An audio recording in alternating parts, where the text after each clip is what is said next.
All right. Hello, everybody. It's great to have you here today for our CPSC Issues and Trends and Update on Current Developments in Product Safety webinar. We're venturing a little further from advertising topics for our monthly ad law webinar, but this is something that's certainly of interest to brands and retailers and those involved in advertising products. We were recently at the consumer products, sort of the major conference of the year in Florida. I brought home a visit from Mickey and COVID, along with a heck of a lot of consumer products and safety knowledge. But there was actually a panel there on consumer product safety, the FTC and the FDA, sort of leaders all together in one panel, so you can see how closely they're intertwined. But let's get going today. I of course am Melissa Landau Steinman, a longtime partner in the advertising law group here at Venable. We have here a new partner, new to Venable, not new to either lawyering or partnership, Erin, who is in our Chicago office and practices in products liability and consumer product safety. So offers a great perspective when it comes to this sort of thing. And then we, of course, have our essential associate, Alex Rubel, who is also, he's actually also a member of our regulatory group and focuses on both consumer product safety and FDA. So we're going to talk to you for about an hour today, and hopefully you'll come away with some helpful knowledge in this area. Alex, next slide.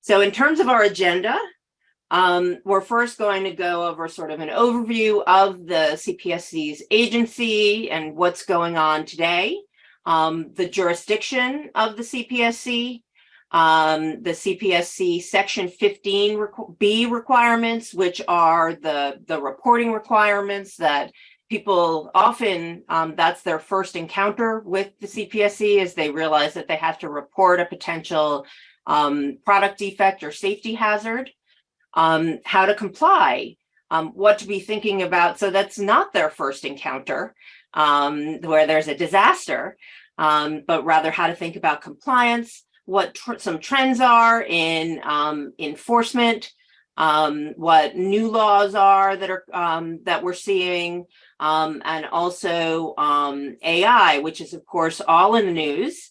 And how it affects consumer product safety, because of course that's certainly a big topic today, and it can be very important when we're talking about products as well, which may not be necessarily something that comes to mind immediately.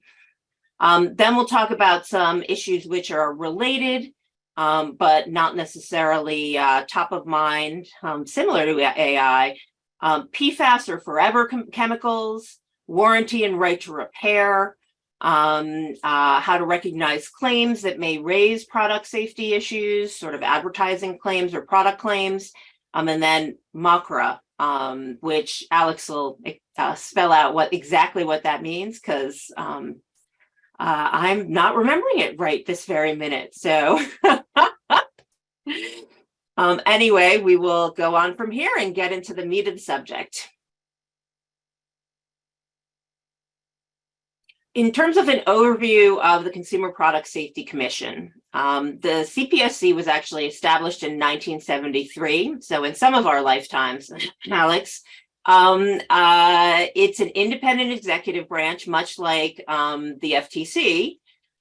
There are up to 5 commissioners, no more maybe than 3 may be affiliated with the same party. Right now, there are 4 commissioners. Each commissioner is appointed by the president and confirmed by the Senate for staggered terms of 7 years. The chairman, of course, influences the agenda, operating budget, direction of policies, and may be chosen from the commissioners or be a new appointment. So as I mentioned, right now the commission has 4 commissioners, including the chairman, Alexander Hoehn-Saric. There's Commissioner Mary Boyle, who's a longtime CPSC woman about town. She really knows the place, which is true of a lot of the CPSC commissioners and other people there. They tend to stay at the agency for a long, long time.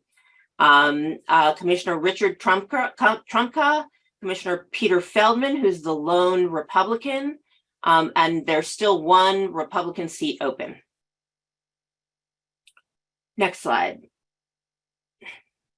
In terms of what is regulated by the CPSC, what is a consumer product?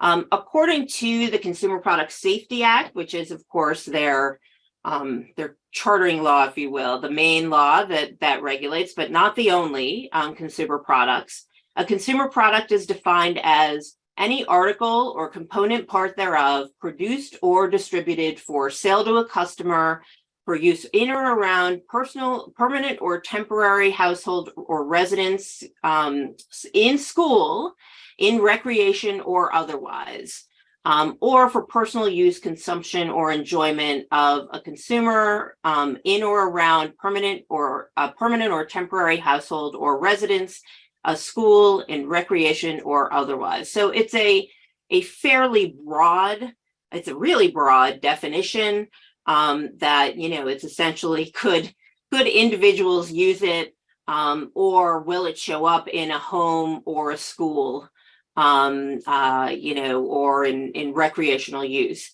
There are some key exclusions, though. Motor vehicles or motor vehicle equipment are regulated by the National Highway Traffic Safety Administration. Boats, which are regulated by the Coast Guard. Aircraft, of course, are regulated by FAA. Pesticides are EPA. Tobacco, I think we know are regulated elsewhere. And then foods, drugs, cosmetics, medical devices. And in the end, what you're looking, you know, at not being regulated here is if it's not for the consumer, you know, for sale to the consumer, for consumption by the consumer, for use by the consumer, then it may not. But it's a very broad reach, and typically, you know, if you think it may be used by the consumer or show up regularly in consumers' lives, then you're looking at a product that in all likelihood will be regulated unless it's in one of these carve-out categories that we've just discussed above.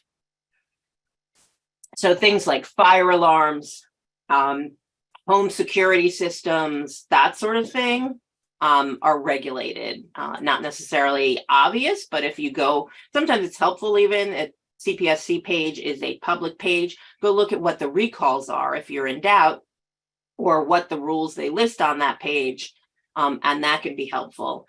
They also have this regulatory robot that's helpful for just entering, you know, your product in and seeing what potentially the rules that are applicable may be. Okay, next slide. The main law is the CPSIA that regulates, or the Consumer Product Safety Improvement Act.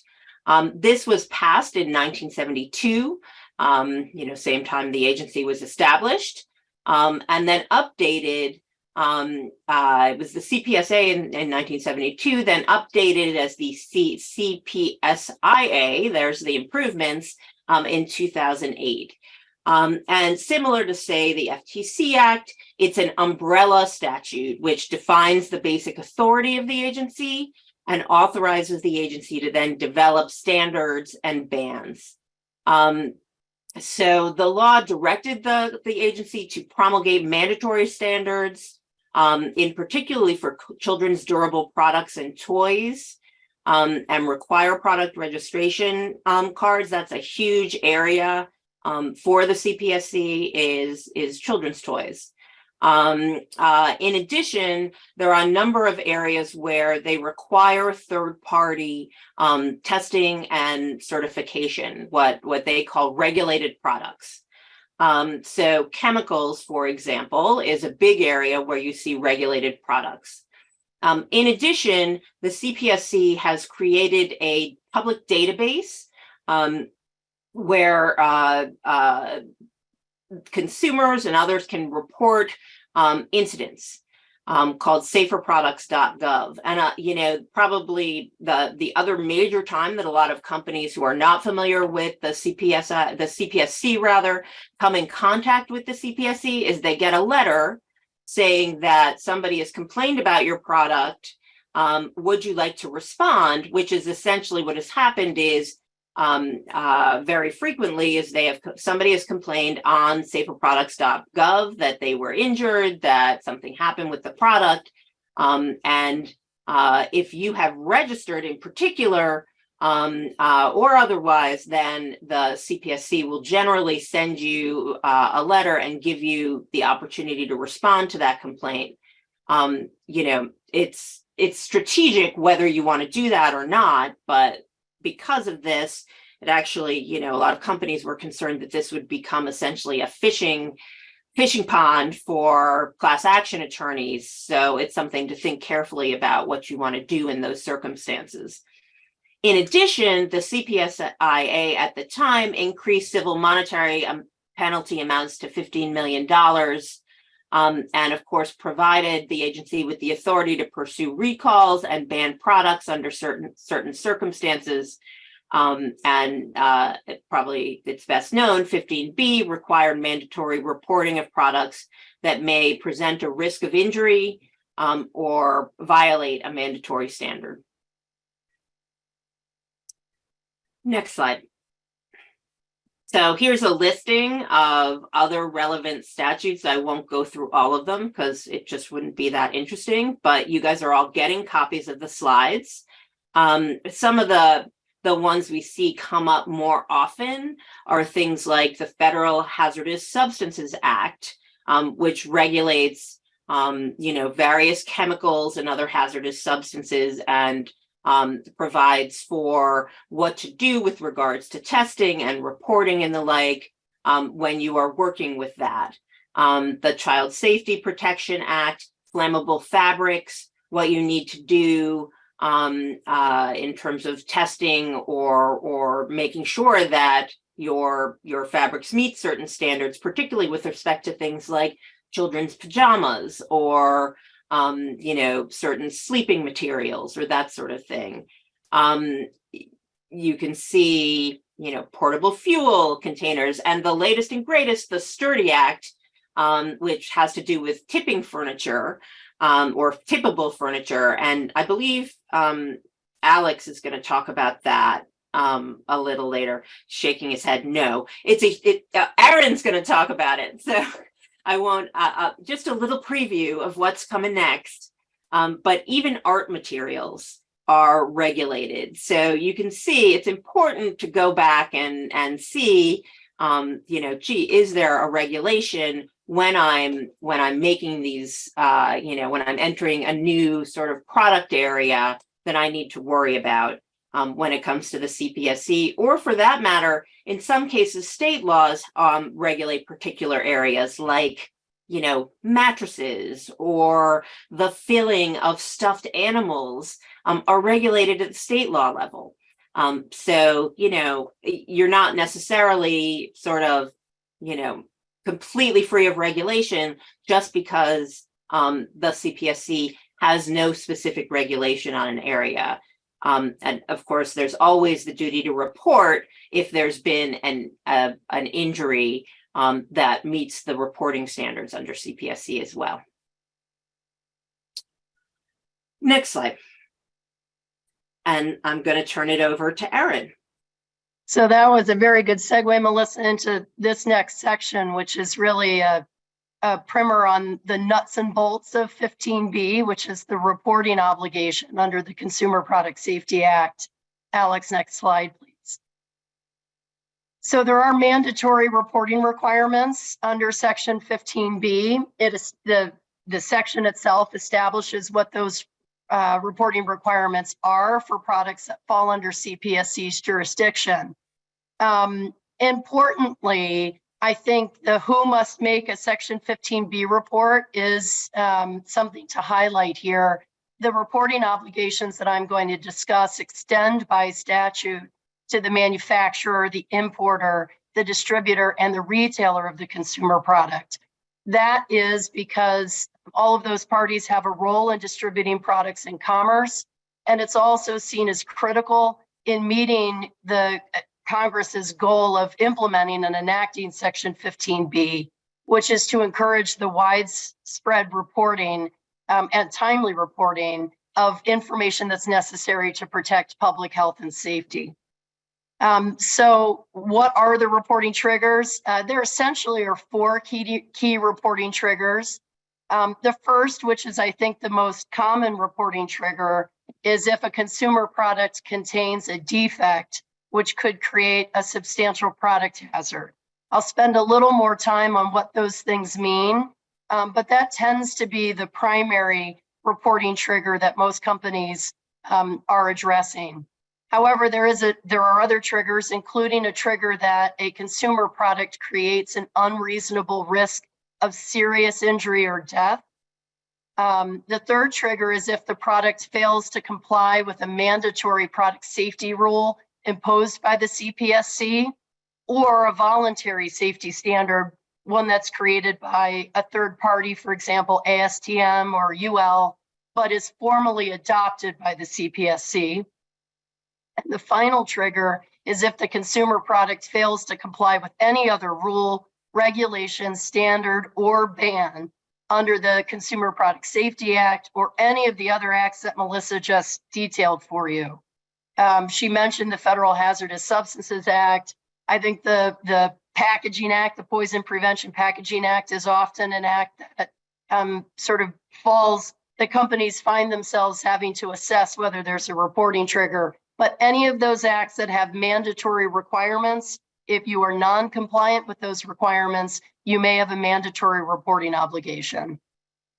In terms of timing, reporting is to be done immediately. The CPSC advises that is within 24 hours of receiving information that reasonably supports the conclusion that there is a duty to report, that one of these reporting triggers has been met.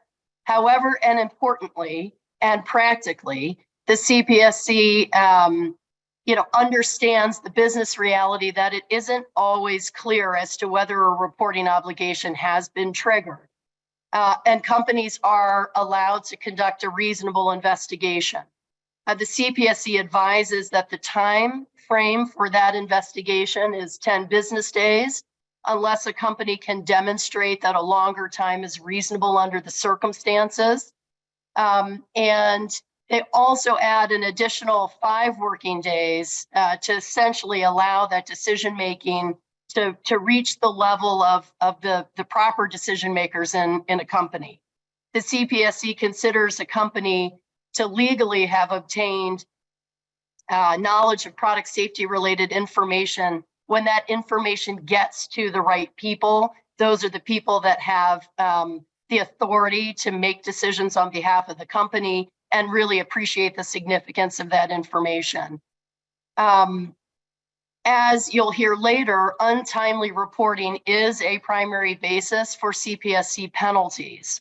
However, in our experience, companies that take time to investigate, especially those that feel the need to hire third party, whether they are third party consultants in an engineering space or product safety consultants, to help them analyze whether they have a reporting obligation. As long as companies are doing that in an expeditious and in a reasonable way, the CPSC, isn't putting those companies in the crosshairs. The untimely reporting is really tied to companies that are very egregious in failing to take into account the importance of this immediacy requirement in terms of reporting. I also wanted to mention that there is a separate reporting obligation. It's an independent reporting obligation for companies that face a number of product liability lawsuits that involve death or grievous injury. If certain numbers of those cases involving the same product model have been filed, you may have an independent duty to notify, even if in your assessment these other triggers haven't been met. Next slide. So how do you determine if a reporting obligation exists? Let's say you get a consumer incident report, you get a call from a consumer or an email from a consumer that raises a potential product safety issue. So how do you assess this reporting obligation? There's two separate issues to assess. The first is whether there's a product defect, first and foremost, and if so, does that defect present a substantial hazard or an unreasonable risk of serious injury or death? And defects can arise, as they do in product liability matters, during product design, including in the materials that are selected for use in the product. They can also arise in the product's manufacturing. And there can be a defect in the instructions and warnings that are given with the product, or may not have been given with the product. There could be a failure to include a proper warning. And companies, when assessing defects, should look at a broad array of information: engineering, testing data, quality control and production data, any information that comes from consumers, certainly consumer incidents, warranty claims, and really analyze the issue broadly. Look at product design changes, if there's any changes that come through the supply chain in components or component parts that are incorporated into the product. All of those should be assessed in analyzing whether there's a defect. The CPSC also makes clear that companies should consider whether the risk of injury associated with the product is the type of risk itself that will render the product defective. They identify a whole number of factors that should be taken into account, including these listed here: the risk of injury, the pattern of defect, the number of the products that are distributed in commerce, who's actually using them. So are we dealing with vulnerable populations of consumers, children or the elderly, for example? And of course, the severity of the risk. The more severe the risk, the less the pattern of risk, or even the likelihood of risk needs to, the less that needs to be. And as I mentioned, the second issue to address is whether there's actually a hazard, right? If the defect has been identified, the company has to assess whether that defect presents a hazard itself. And there's a number of factors that the CPSC identifies as being relevant to that determination, but really the key ones are the pattern of defect, the number of products in the market, and severity of risk, as I just mentioned. Next slide.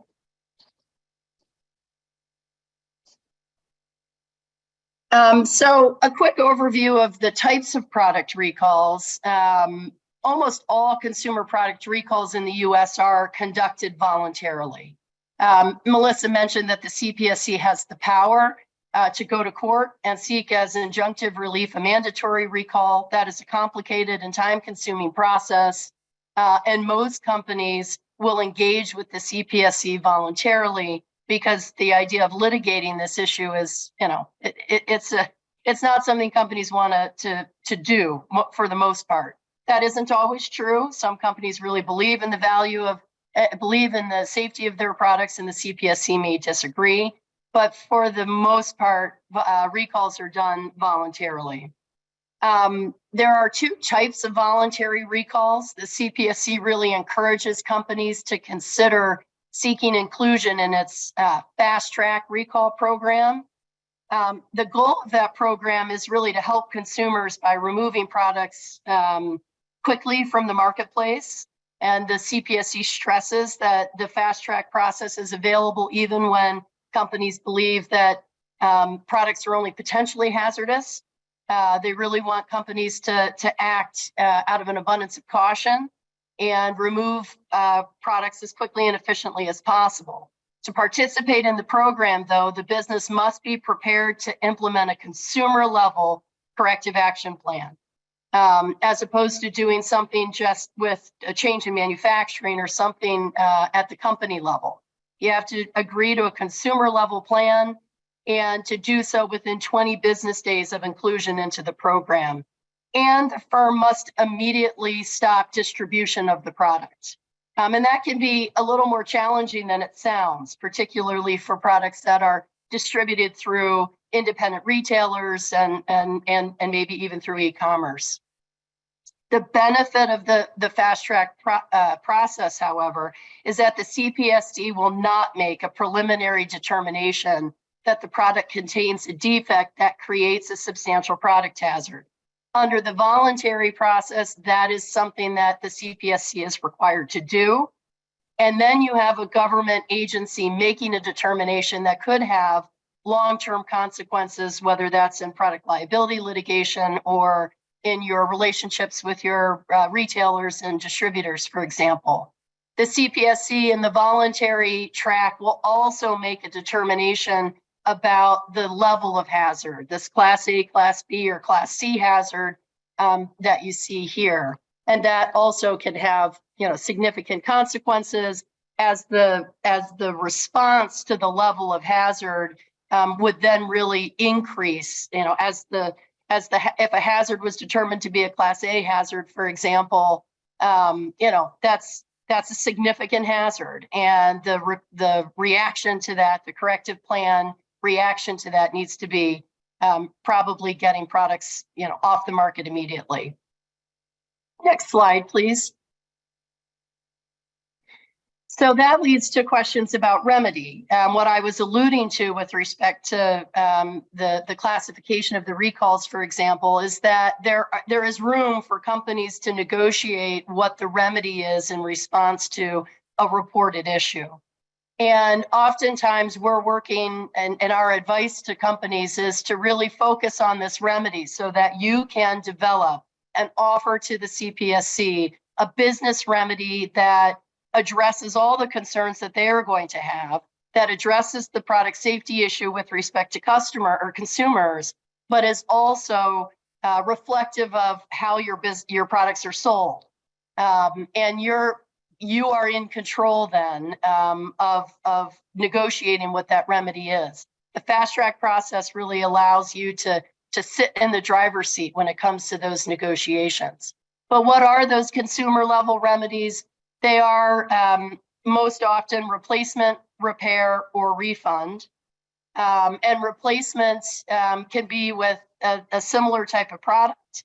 It could be with a voucher to buy another type of product.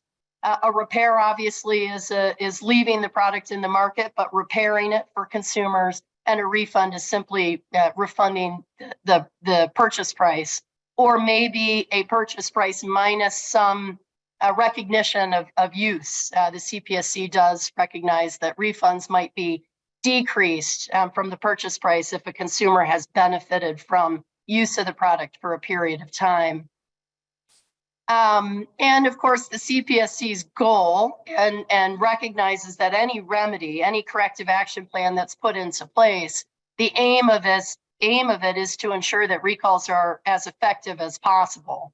And so what the CPSC will require companies to think through and then offer is a notification plan to consumers, a notification plan that is most effective in light of how consumers are getting information about your products or are purchasing the product being recalled.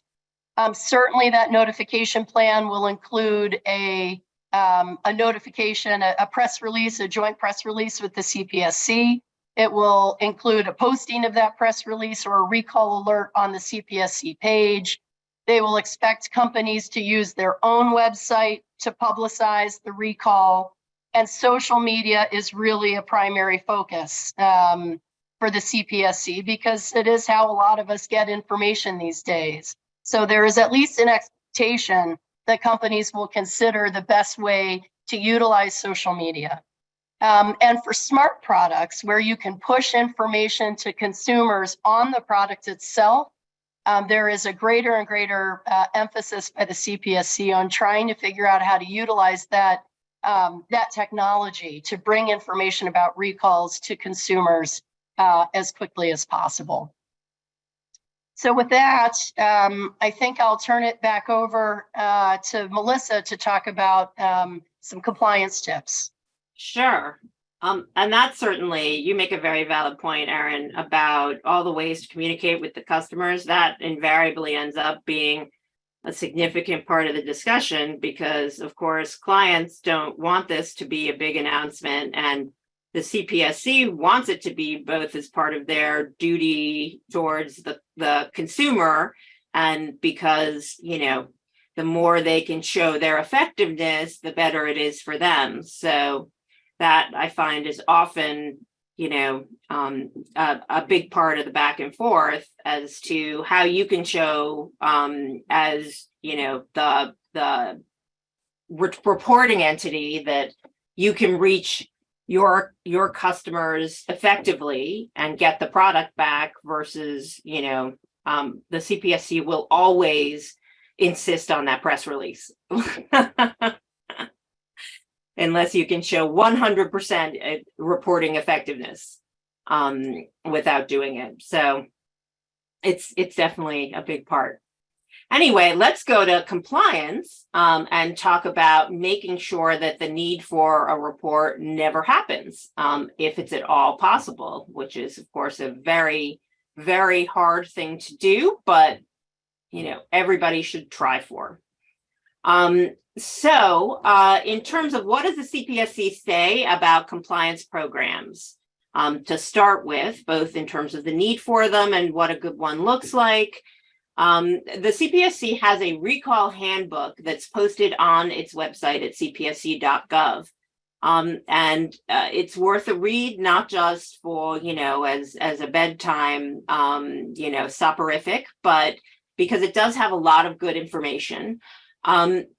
It specifically says that companies should have, you know, if your product comes under the jurisdiction of the CPSC, you should have some sort of organizational policy and plan of action in advance in case a product recall or action becomes necessary. So be prepared with plans that focus on early detection of whether there may be a product issue, and then how to respond.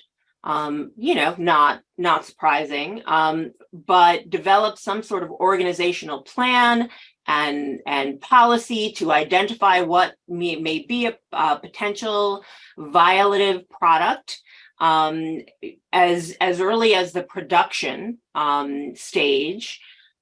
Before there may ever be a need for a product recall. Try to avoid it at, you know, that early in the process. Focus on the early detection of safety problems, and then go to your response. Have a product safety policy, and then a clear statement from management with a commitment to safety. You know, as to that reaches not just within the company, but to the supplier level, because very frequently you may see the issue having developed at the supplier level. You know, you have components being produced by suppliers that may be coming in from, say, China or Vietnam or the like, that have issues. This is very common nowadays. There are a huge number of recalls of batteries. And those batteries may have problems in production or may have had an issue in shipping or the like. And then, you know, we all know about the exploding lithium-ion batteries. And the CPSC considers the importer to have the responsibility when it comes to product recalls. So if you are working with a foreign-based manufacturer or supplier, and importing it, you are going to have the ultimate responsibility when it comes to the recall.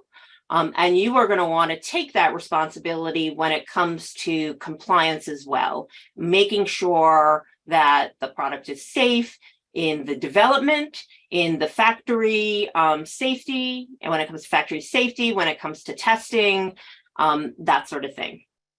So this is why, your policy should reach not just within your company, but sort of back overseas, if you will, to testing and production in the supplier facilities.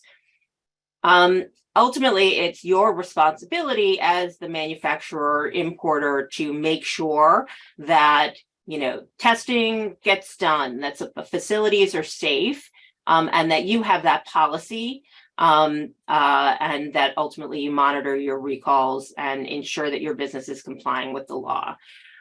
So let's look at what a good recall looks like. But first, we're going to talk about the number one reason to have a compliance program in the first place.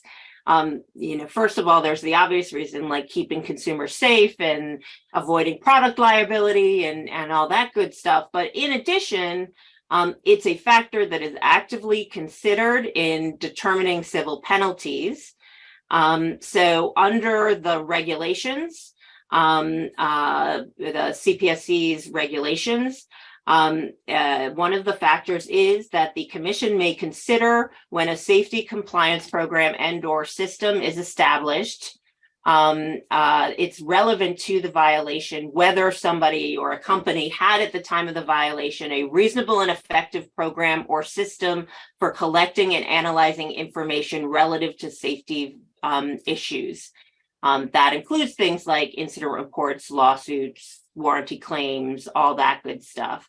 This is similar to many agencies, but they'll take into account the existence of that compliance program in determining the ultimate extent of liability for a violation. But it can have a significant effect. If you don't have it at the time a violation occurs, establish that program as soon as possible. But you want that program for analyzing all the information about safety, incident reports, and the like, and for tracking testing issues from, pre-market, quality control, compliance with standards, and continue to update it. So in terms of, next slide, I'm sorry, I'm sort of not saying it. So in terms of what are the goals of a compliance program? What does a good compliance program look like? Well, there are a few things. First, you do want to just make sure that you have assigned responsibility for the program to someone or at least some group within the organization. And so that person can coordinate, or a couple of people can coordinate the design of the program, and ultimately you want clear responsibility for who will accept and sort of monitor safety issues and raise the alarm bells if it looks like something's up. Then, you focus on designing and then implementing, maintaining internal controls and procedures that, with respect to consumer products, will focus on first sort of pre-market design and ensuring that you are testing and aware of all the required sort of standards that you must be complying with and doing so, and sort of focusing on those safety standards. Then on an ongoing basis, ensuring compliance, and to the extent tracking sort of complaints, warranty, regular patterns of warranty violations and issues, whether it's reports of injuries, deficiencies, regular test failures.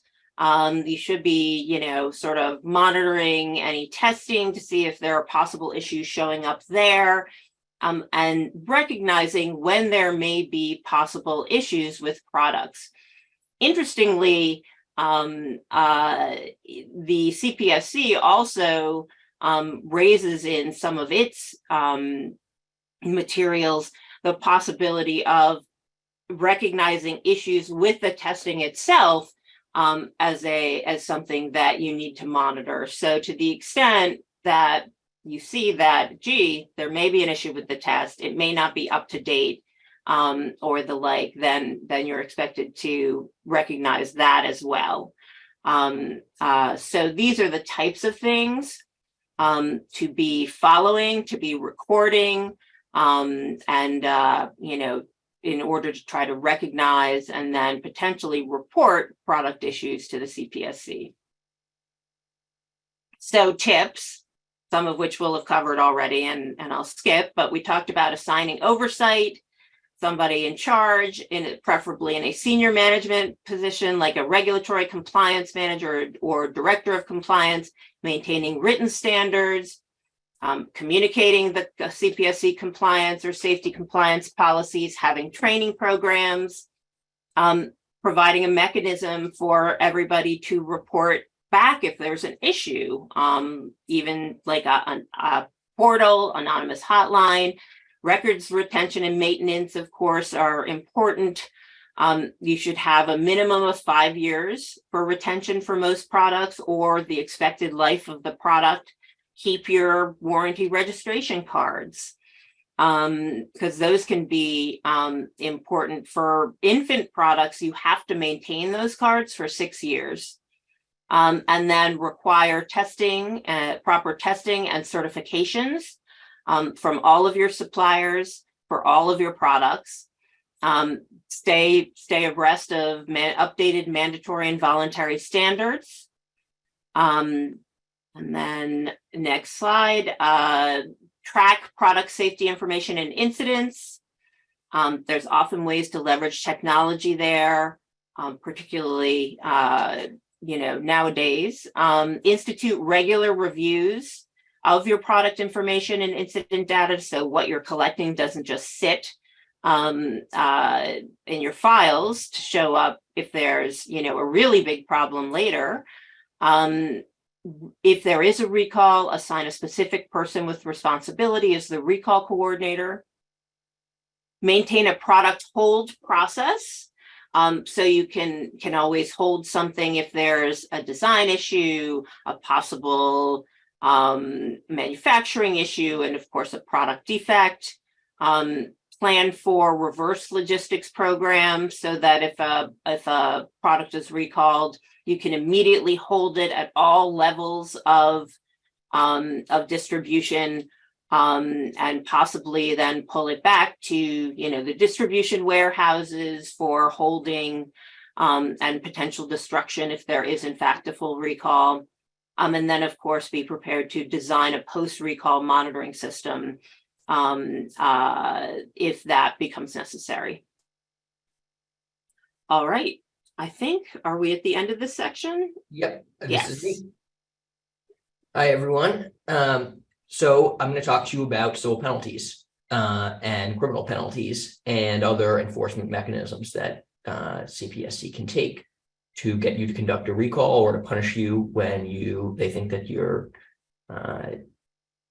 compliance program was subpar, you should have reported earlier, things like that. Historically, CPSC would go after companies with civil penalties only if they really thought you were a bad actor. That is less true now. CPSC is much more aggressive in terms of when it will bring penalties. As you can see, in 2022, there were quite a few civil penalties: Core, Vornado, Segway, TJX, Clawfoot, all these for millions of dollars, TJX for 13 million. In 2023 so far, Peloton's already had to agree to a $19 million civil penalty. And in all these cases, it's not that the companies never reported, it's that they just reported too late. So it's not like reporting, as long as you report at some point, CPSC will let you off the hook. It doesn't work that way. As you can see, it said failure to immediately report, failure to immediately report, failure to immediately report. They stress that in the press release. Oh, that's new. Previously, they would, and as you'll see in the next slide, that's not something they used to put in their press release, in the title of the press release anyway. So 2021, there were quite a few civil penalties as well, including criminal penalties. DOJ charged GRE appliances with failure to report. It could say failure to immediately report because they did report it just late, and made them agree to a $91 million resolution. On top of that, their U.S. subsidiary pled guilty to a felony charge, and 2 corporate executives are indicted and face up to 5 years in prison each. So this is a really big deal. And CPSC has made clear that going forward, every single civil penalty case will be evaluated for criminal penalties, for referral to DOJ for criminal penalties. CPSC doesn't ultimately make the decision about whether to pursue criminal penalties or not. That's DOJ, but CPSC makes the decision of whether to refer to DOJ. And in the past, criminal penalties were literally unheard of. And now there's this going on with GREE, and CPSC has made clear that going forward, they will look at this for every single civil penalty. And when you couple that with the fact that CPSC is being more aggressive when they bring civil penalties in the first place, it's a really big deal. And you want to make sure you follow the compliance tips that Melissa talked about, and you file a Section 15B report, like Erin was talking about, in a timely manner, so you don't get into this position. On top of that, the consequences of a civil penalty are so much more than just paying the X millions of dollars that CPSC will make you pay. On top of that, there's huge damage to your reputation. Your competitors will never let you live down. Retailers may not carry your products because they may think that you have a rotten safety culture. You'll be hard pressed to get the influencers that you want to work with you because they'll be worried about associating with you. It's really something you want to avoid for many reasons other than just the millions of dollars. It's especially true now that civil penalties are going to be evaluated for criminal penalties, and your directors and officers could face jail time. So really something that you want to avoid. If you don't conduct a recall, this is kind of a new trend that CPSC has started implementing. Say you report to CPSC, and CPSC determines that you need to conduct a recall, but you disagree. Or you agree that a recall should be conducted, but you can't agree with CPSC on the nature of the recall, or the wording in the press release, something like that. Or you haven't reported at all, CPSC reaches out to you and says you should report, and you tell them to take a long walk off a short pier. This is the first thing that will happen, and that CPSC will issue a unilateral press release. Okay. The unilateral press release is basically meant to shame you into conducting a recall and to warn consumers about the product so that they don't purchase what CPSC thinks is a dangerous product, or if they already have it, that they throw it away. CPSC has to give you notice in most cases of what they're going to say in this unilateral press release before they say it. That's not true if it's a mandatory standard violation, but most recalls are not mandatory standard violations. They're defect issues. So majority of the time, CPSC has to give you notice. With that notice, you can request to have comments published in the unilateral press release. So basically telling your side of the story too. Now, I don't know how much good that will do you at the end of the day, because most people are just going to read the title of the press release, and this is also going to be covered by media. And again, retailers may stop carrying your product because CPSC has now issued a press release saying that it's dangerous. The product could also be seized at port, but you can get your side of the story heard through comments in the press release if it's a defect. There have been a bunch of recent unilateral press releases, Walmart, Butterfly Express, Future Motion. Future Motion actually took a very interesting approach to their unilateral press release. They got a bunch of petitions from their customers and wrote them to CPSC on the self-balancing electric skateboard. Thousands of papers of petition of complaints from the consumers complaining about CPSC and how they think that this product is great and perfectly safe. And then Future Motion delivered them to CPSC on this self-balancing skateboard, the very same skateboard that CPSC said was dangerous and needed to be recalled. We'll see how that works out for them. It's an interesting approach, and it got them a lot of publicity, but we'll see. The next thing that happens, if the unilateral press release has not gotten you to conduct a recall or gotten you to agree with CPSC on the recall. The next thing that will happen, or can happen, doesn't happen in every case, the CPSC can bring administrative enforcement action. This is a very risky place to be because the odds are really stacked against you in administrative enforcement action from this brought by CPSC. The reason the odds are stacked against you is first you have to win before the ALJ. Even if you win before the ALJ, the commissioners can overrule the ALJ. They could say, we don't think that the ALJ got it right, so you have to recall it anyway. That's what happened in the Zed Magnets case, and Court of Appeals upheld that process as constitutional. So that under court law, that's perfectly fine. So then, if you still want to fight it, you have to bring suit in district court. And if you win in district court, CPSC is just going to appeal. So this will take a long time, millions of dollars in legal fees, so much bad press along the way. It's a risky place to be. There have been some administrative enforcement actions brought recently, including against Leachco, Amazon, Britax, ThyssenKrupp, and these are definitely cases to watch. And the last thing I'm going to discuss before I turn back over to Erin are damaging commissioner statements. This is actually a totally new trend. And this goes kind of a step beyond unilateral press releases. It's a form of unilateral press release, but rather than trying to get the company to conduct a recall, this can happen after a recall has already been conducted and the commissioners are trying to convey, and before there's any civil penalty, the commissioners can unilaterally issue scathing remarks about your company. And as just happened on March 9th, since this was a mandatory standard issue, the company didn't even get an opportunity to respond. So this is what Commissioner Feldman said about Epoch Everlasting Play, which conducted a recall on March 9th.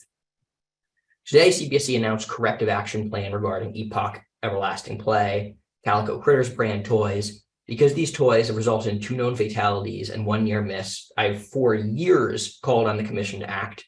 Today's recall should be only a first step. I will continue to urge commission staff to review similar Calico Critter toys and accessories to ensure safety. The commissioner is not only saying things about this toy that was recalled, he's also calling out other toys by the same company. With today's pronouncement, I believe CPSC should also determine whether EEP has complied with its reporting obligations to the commission. Firms that knowingly violate CPSC reporting requirements are subject to civil and in certain instances criminal penalties. So he's now publicly calling on CPSC to investigate this company for civil and criminal penalties. This is after the company and CPSC agreed to a recall and agreed on the recall language. As I've stated on several occasions, I believe this recall should have happened sooner. For too long, CPSC dragged its feet on robust enforcement with respect to the recall products and the choking hazard they present. This is a gift to the plaintiff's bar, and in fact, there is now a class action lawsuit being brought against EEP, arguing essentially that every single one of its products is worthless and illegal, not just the recall product. So this is a huge problem for the company. The statement is going to make it very difficult for that company to successfully defend against that lawsuit. At least it's going to complicate efforts. So this is something to watch out for. In the past, if you agreed with CPSC on a recall press release, you might think that was the end of the story until a civil penalty was issued. That's not necessarily the case anymore. All right, with that, I'm turning it over to Erin. So that ties into a question that that was presented to us by one of the attendees, which is how aggressive should you be in reporting and whether you should report any defect, even if an injury is speculative. Obviously, what you've just heard and what we're going to conclude with here is the CPSC is focusing much more on enforcement than it ever has before. And there are, new commissioners that are doing things like what you just heard Alex describe in terms of making their own statements about how the agency should act. What you're seeing on this slide is a lot of activity in the standards world. with respect to safety standards. There are actually not that many safety standards that are mandatory. Even though the CPSC has the power to enact mandatory safety standards, they have not acted that quickly.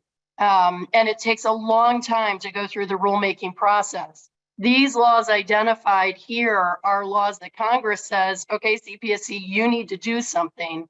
And they're definitely acting more quicker now than they have in the past with respect to addressing these concerns.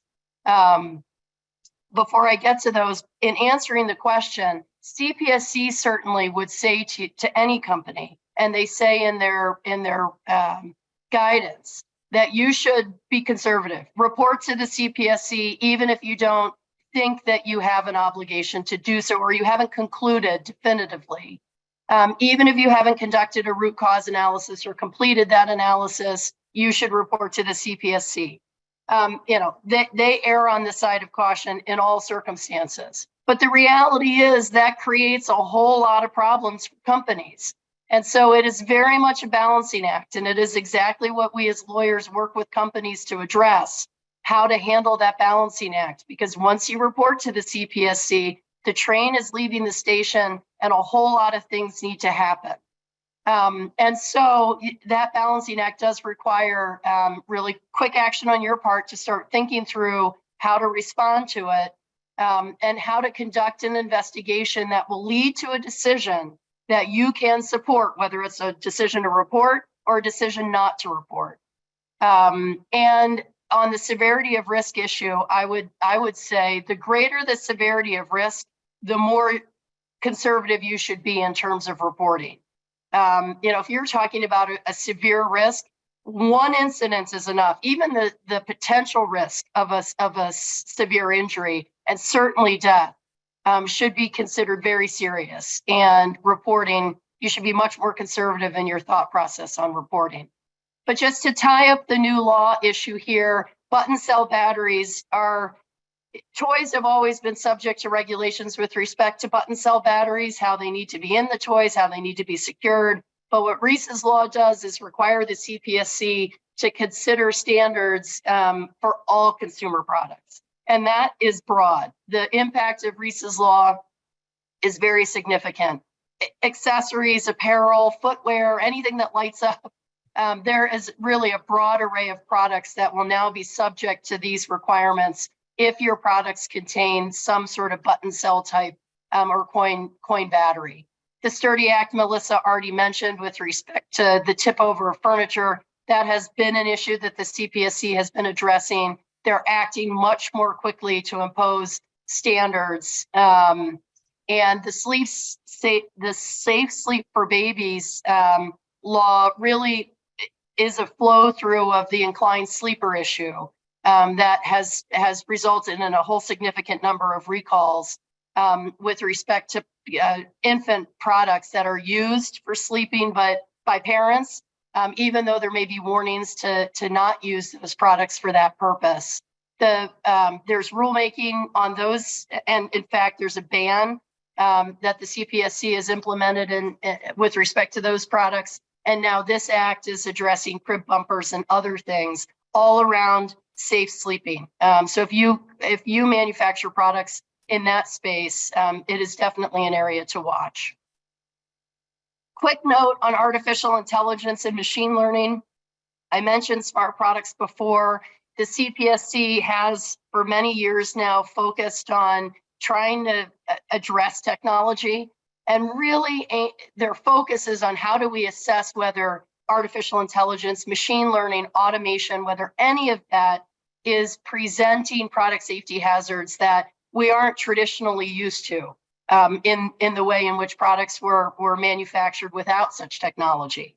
And so as you see here, there's been a lot of work done at the CPSC level to look at those issues and try to help companies and themselves, frankly, understand how to take into account the impact of artificial intelligence, machine learning, and automation on both the interpretation of their standards, but also in assessing whether there are product safety issues that have arisen that may not yet have manifested themselves, but companies need to start thinking through sooner because they might be able to avoid them entirely with software patches or updates. So this is definitely a space to watch as well.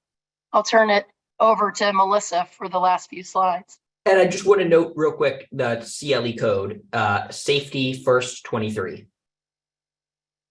Safety first 23.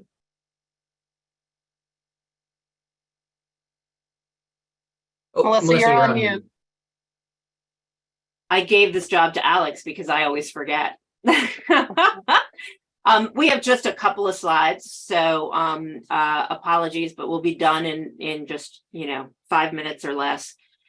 In terms of these adjacent issues I mentioned at the beginning, we're talking about both state laws, federal laws, about subjects that involve product safety, involve product labeling, but aren't necessarily regulated by CPSC.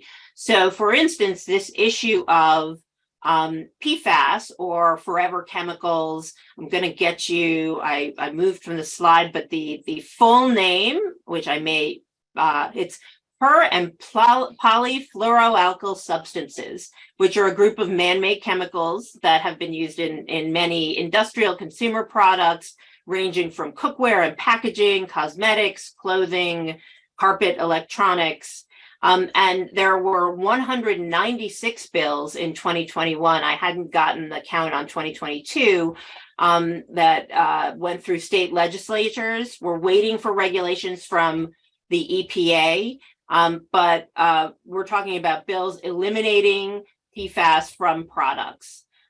So Maine just broadly banned PFAS from all products. Hawaii banned them in food packaging and firefighter foam. And California this year banned them in cosmetics and textiles. So these are very important. The regulations are the bad guys of the chemicals industry, but very similar to the types of things you hear about. Of course, you've got Prop 65 in California. Certainly regulations to watch in other industries at the state level when you're thinking about product safety in specific industries and specific products and the like. So don't just focus on CPSC. Also, the issue of repair and product warranties is closely related. Typically, when we talk about warranties and repair, we're talking about at the federal level, the Magnuson-Moss Act, which is regulated by the FTC, and that the states then often have similar laws, the most famous of which is California's Song-Beverly Act. And they regulate what must be in a warranty, how it can be presented, and then the really hot topic this year has been this issue of the fact that you cannot restrict the right for people to get their products repaired the way they want to or self-repair. The Magnuson-Moss Act has this anti-tying prohibition that makes it illegal for a company to condition their warranty coverage on a consumer's using a specific part or a specific repairer. And so there have been congressional hearings, there have been lawsuits against companies like Tesla. There's been a big class action against Tesla. The FTC brought investigations against Weber and Harley Davidson, but this is a big issue, and it's very important to write your product warranty in a way that you don't condition the coverage on the use of specific parts or specific service providers. The one other topic that isn't in here, but something to consider is just when you have a product or a recall that may occur in multiple countries.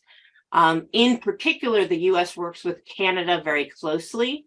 And then increasingly, we're seeing some coordination, but it's important to consider what the recall requirements are in different countries when you have a product that may have issues in different countries and how you're going to handle that. We've done that sort of thing, and they're certainly happy to talk to you about that if that becomes an issue. All right. All right, I'm going to talk very quickly about the Modernization of Cosmetics Regulation Act, MOCRA. This affects companies that sell or are in supply chain at all for cosmetics. It is effective at the end of this year, although FDA still has to promulgate, will still have to promulgate various regulations to clarify many of the act requirements.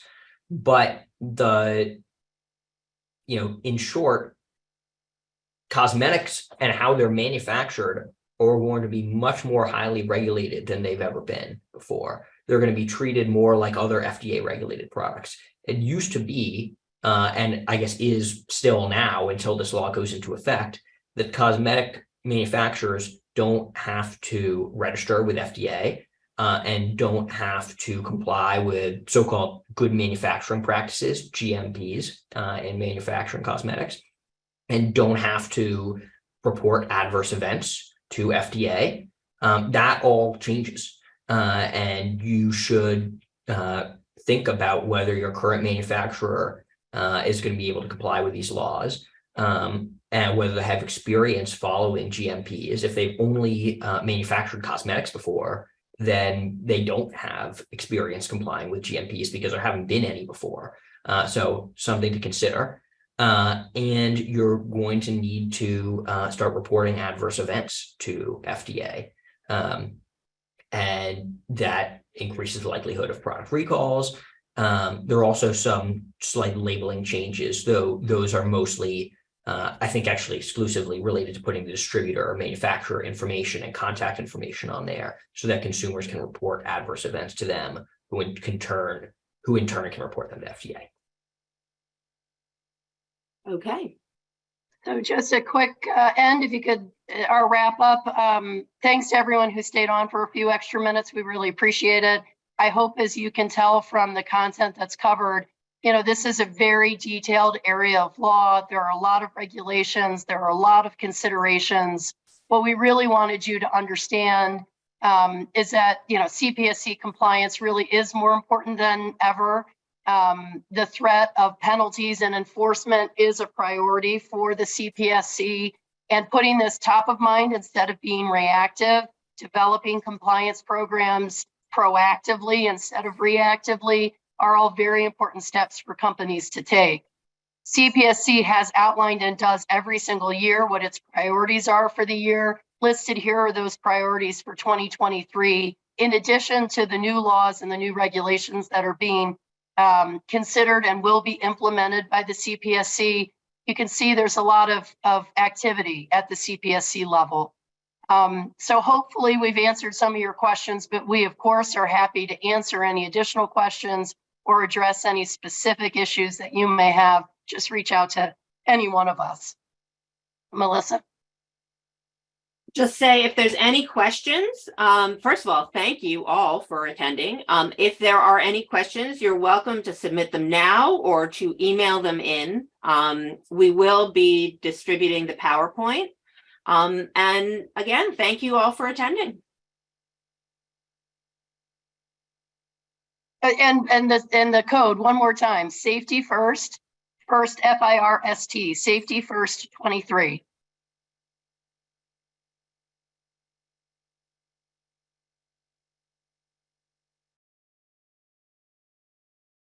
All right, looks like you're reserving questions. So we'll give it one more minute and then we will say goodbye.